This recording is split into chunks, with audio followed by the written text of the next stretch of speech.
जय श्री राम, हर हर महादेव, जय माता दी। मित्रों, आज बात करेंगे परिवार कल्याण की। एक मेथड है जिसे हम कहते हैं बास्केट ऑफ चॉइस।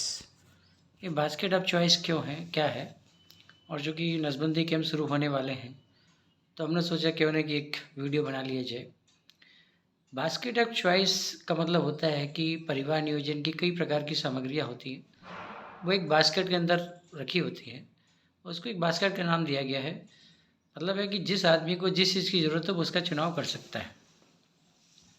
जैसे अब इसको दो भागों में बांट सकते हैं।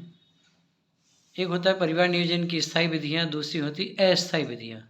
मतलब एक होती परमानेंट, दूसरी होती टेम्पोररी।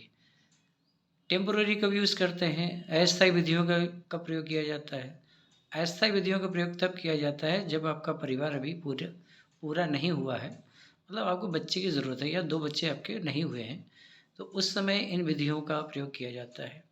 या मान लीजिए अभी आपकी शादी हुई है 21 साल या 22 साल 23 साल में, लेकिन आप चाहते हैं कि बच्चा अभी आपको बच्चे नहीं चाहिए, उसमें आप डिले करना चाहते हैं, तब भी आप इन मेथड का यूज़ कर सकते हैं। तो सबसे पहली मेथड कौन सी होती है? सबसे सुरक्षित में हमारे यहाँ से मालायन गोली दी जाती हैं, और एक गोली का रोज़ सेवन करिए तो फिर बच्चे होने की संभावना बिल्कुल कम हो जाती है। इसी तरह से एक छाया गोली है। अब रोज़ गोली मत खाइए, तो एक गोली ऐसी होती है जिसको हफ्ते में 2 दिन खाना होता है। मतलब जैसे आपने सोमवार को खा ली तो फिर आप उसको शुक्रवार को खाइए। 3 महीने तक 2 गोली खाइए। 3 महीने के बाद फिर आपको 1 गोली खानी होती है हफ्ते में 1 बार। ये भी सुरक्षित तरीका है। इसी तरह से एक हमारा इंजेक्शन होता है डिम्पा। डिम्पा इंजेक्शन की खास बात है कि अगर एक इंजेक्शन लगवा लिया तो 3 महीने तक आपके गर्भधारण की कोई संभावना नहीं है। इसकी सबसे खास बात ये होती है कि इस दौरान महिला को पीरियड भी नहीं आता है। पीरियड नहीं आता तो खून लॉस नहीं होता, ब्लड लॉस नहीं होता है। यानी जो खून की कमी होती है उसको भी ये दूर कर सकती है। 3 महीने तक कोई टेंशन नहीं होता है। ये एक मेथड है आपकी। इसके अलावा कापटी होती हैं 2 प्रकार की, एक 5 साल के लिए होती है, एक 10 साल के लिए होती है। कापटी आप लगवा सकते हैं, तो उसको जब भी आपकी इच्छा हो उसको निकलवा भी सकते हैं, आराम से निकल जाती है। और जैसे आपने निकाली उसके बाद वो सिस्टम होता है, शुरू हो जाता है। उसमें ये कि अगर आपको फिट नहीं हो रही है, कोई दिक्कत है, तो वो भी निकल जाती है। तो इस तरह से ये सब परिवार नियोजन की अस्थायी विधियाँ हैं। एक और है, उसको लिकोरिया मेथड कहते हैं कि भाई अगर स्तनपान महिला कराती है 6 महीने तक, खासकर बच्चे को दिन में 10 से 12 बार दूध पिलाती है और सोने से पहले दूध पिलाती है, तब भी ये माना जाता है कि उसको जल्दी गर्भधारण नहीं होगा। अब इसके अलावा आती है आपकी स्थायी विधि। स्थायी विधि में 2 प्रकार की होती है, एक नसबंदी होती है, एक महिला नसबंदी जो बहुत ज़्यादा होती है, सबको पता है। एक पुरुष नसबंदी होती है जो बहुत ही इम्पोर्टेंट है, बहुत अच्छी होती है, 5 मिनट का समय लगता है उसमें, और बड़े आराम से हो जाती है। न कोई टीका लगता है, न टाका लगता है, न चीरा लगता है। जैसा आदमी जाता है थिएटर में, आप वैसे ही बाहर आ जाता है। कोई खून का लॉस नहीं होता, खून गिरता नहीं है, पेट चीरना नहीं पड़ता है क्योंकि हमारे अंग बाहर होते हैं। बहुत अच्छी मेथड है, इसका ही प्रयोग करना चाहिए। पढ़े लिखे लोग इसका इस्तेमाल करते हैं, लेकिन अब अभी भी ये मेथड उतनी आगे नहीं बढ़ रही है, लेकिन प्रयास रहता है कि ये भी आगे हो।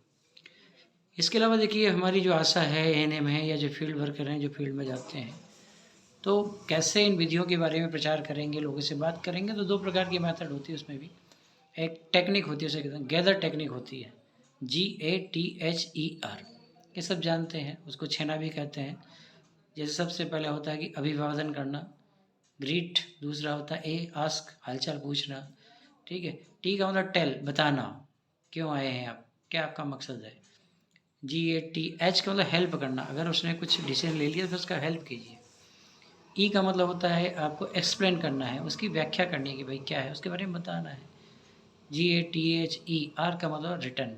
फिर आपको फिर देखना है, फॉलो अप करना है कि भाई क्या हुआ उसका, जो आपने बताया था कितना सफल हुआ, कितना असफल हुआ। इसी तरह से एक मेथड और होती है, उसके कहते हैं ब्रेडेड अप्रोच। ब्रेडेड का मतलब BRAIDED। बी का मतलब बेनिफिट, सबसे पहला बेनिफिट बताइए उसके क्या लाभ है। फिर आर, रिस्क है, क्योंकि हर चीज़ में थोड़ी बहुत जोखिम होती है। जैसे मान लीजिए आप माला डी का या माला एन का इस्तेमाल कर रहे हैं। अब आप माला एन का किस दिन मान लीजिए खाना भूल गए, तो आप क्या करेंगे? उसका तरीका होता है कि कहीं ऐसा हो तो उस दिन आप दूसरे साधन है, जैसे आपका जैसे कंडोम के, तो उसके इस्तेमाल करते हैं। या फिर जब आपको याद आ जाए दूसरे दिन खा लीजिए होली को। तो हर चीज़ में थोड़ी थोड़ी रिस्क रहती है, तो वो भी लोगों को थोड़ा बताना रहता है कि ऐसा हो सकता है, इसमें ये है, लेकिन कोई इससे डरने की बात नहीं, बढ़िया है। अब कोई भी चीज़ हम बाहर इस्तेमाल करेंगे थोड़ा सा रहेगा। इसके बाद होता है ए, अल्टरनेट। मतलब हर चीज़ का अल्टरनेट है। जैसे परिवार नियोजन के हमने कहा कि भाई आपको मान लीजिए माला एन यूज़ नहीं कर रही है, सूट नहीं कर रही है, तो आप छाया खा लीजिए। छाया सूट नहीं कर रही है तो आप इंजेक्शन, डिम्पा इंजेक्शन लगा लीजिए, या आप जो है वो कॉपर टी लगा लीजिए।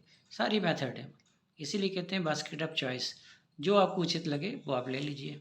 हाँ, लेकिन कभी कभी जो डिसीजन होता है, चलिए आगे चलते हैं। फिर आई का मतलब इंक्वायरी। इंक्वायरी मतलब पूछताछ। पूछताछ का मतलब सामने वाले पूछ सकता है, आप भी पूछ सकते हैं, और उसकी शंका का समाधान आपको करना होगा। जब उसके प्रश्न खत्म हो जाएंगे तभी वो आदमी संतुष्ट होगा, तभी वो आपकी जो ये मेथड है उसको उसको जो है वो अपनाएगा। इसके बाद डी का मतलब डिसीजन। डिसीजन जो है लाभार्थी का होना चाहिए, हमेशा ध्यान रखिए। आप उसको बताइए, लेकिन जब डिसीजन लेने की बारी है उसी का डिसीजन होना चाहिए। क्या चुनेगा क्या नहीं चुनेगा ये वही तय करेगा, आप नहीं तय करेंगे। उसे क्या कराना वही तय करेगा। आप बताइए, आप समझदार हैं, आपको ज़्यादा जानकारी, आप बताइए, पूरा बताइए, लेकिन डिसीजन उसका ही रहेगा। जब उसने डिसीजन ले लिया, फिर आता है ई, एक्सप्लेन करना, व्याख्या करना।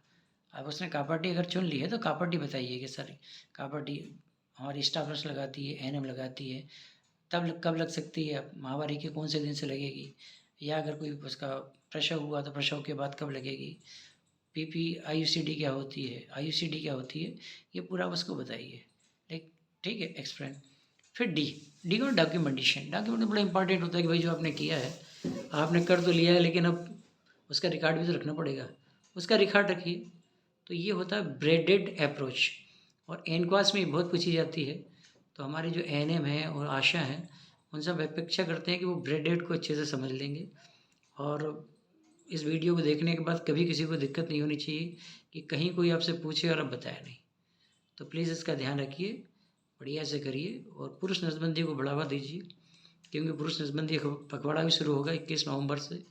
तो उस दौरान हमको पुरुष नसबंदी का टारगेट भी मिलता है, और पुरुष की सहभागिता भी होना चाहिए परिवार को बढ़ाने में। केवल बच्चा पैदा करना काम नहीं है, परिवार को छोटा करना भी, उसको सीमित रखना भी आपका काम होता है। पुरुष की सहभागिता होनी चाहिए। महिला तो 9 महीने बच्चे को पेट में रखती है, 2 साल तक दूध पिलाती है, ठीक है, बच्चा पैदा होता है तब भी कितना कष्ट होता है। आदमी को तो कोई कष्ट होता नहीं, आदमी को कोई प्रसव नहीं होता, न प्रसव पीड़ा होती है, न वो दूध पिलाता है, न बच्चा पैदा करता है। तो कम से कम नसबंदी करा ले भैया, तो बच्चे पैदा हो गए। अच्छी ये मेथड है, कराना चाहिए। तो भैया सभी को बहुत बहुत धन्यवाद, आपने मुझे सुना। उम्मीद करता हूँ कि ये वीडियो आपके लिए लाभदायक होगा।